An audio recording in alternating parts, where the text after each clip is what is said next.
Well, things are shaking up a little bit for the cruise industry in Alaska. There may be some changes coming for cruisers in the state of Maine, too.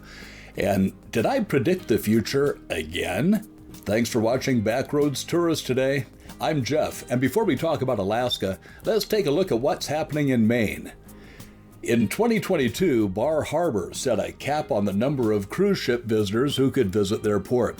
That cap was just 1,000 passengers per day. Most of the major cruise lines have ships that far exceed that number, so they chose to go elsewhere on their eastern seaboard cruises. Well, the good people of Bar Harbor are rethinking the situation, and on the November ballot, they're going to have a chance to vote to repeal that cap. Town officials are looking to replace the current law with one that raises the number of cruise ship visitors from 1,000 to 3,200 visitors per day and an annual cap of 200,000 people. It would also set a limit of just 3 ships per day that could visit, and no ships will be allowed to visit on the 4th of July. There's also a stipulation that ships carrying under 200 guests would not be included in the cap. In a 2021 community survey, 55% of the respondents said that cruise tourism had a negative effect on Bar Harbor, and 53% said that it negatively impacted their quality of life. However, stores, bars, restaurants, and tour vendors rely on summer tourism for their annual income.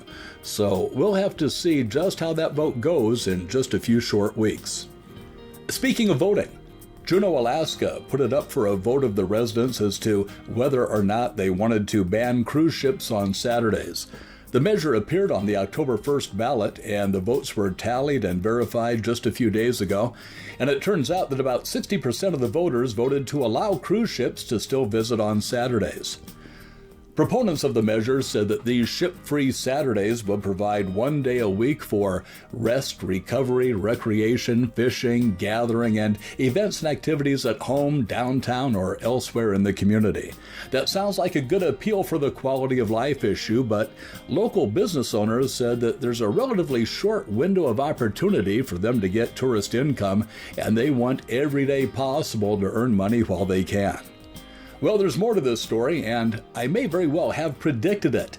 That's coming up. But hey, remember that the Backroads Tourist channel is raising money for those affected by the recent hurricanes in the southeast United States. Here's how we're doing it.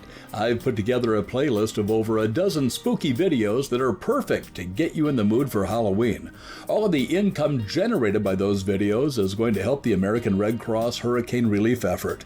Plus, I'm going to round that number up to the nearest $100. Now, one of the videos on this playlist is this one. On the northern edge of Omaha, Nebraska is a park called Hummel Park. Some very bizarre things have been happening there, and there are legends of a family of cannibal albinos who live there, a staircase to hell, and unholy rituals being performed at night. It's definitely a spooky place, and I hope you'll give the video a watch. I'll put a link to it and the entire playlist at the end of this video. A few months ago, I did a video talking about how congested Alaskan ports are getting and how many of them, like Juneau and Seward, were complaining about the large number of visitors. In that video, I put forth the idea that, like in the Caribbean, some cruise lines might have their own private islands in Alaska. Well, I didn't quite hit a bullseye on that, but you at least have to give me partial credit on this one. Royal Caribbean is planning on building a new cruise port on Douglas Island right across from Juneau. The new port will reduce traffic congestion in Juneau and offer easy access to whale watching tours and other activities without putting any stress on Juneau. The plans call for 2 floating berths as well as a recreated 1800s indigenous village where visitors can learn about Alaska Native history and culture. I'm sure there's also going to be a good selection of shopping opportunities and places to get some food and drink as well. The new port is scheduled to be completed in time for the 2027 cruise season. Hey, thanks again for watching today. I appreciate it, and I appreciate you. Please give this video a thumbs up and consider subscribing to the Backroads Tourist channel. Love to have you as part of the family. I'm Jeff. I hope to see you on a future cruise.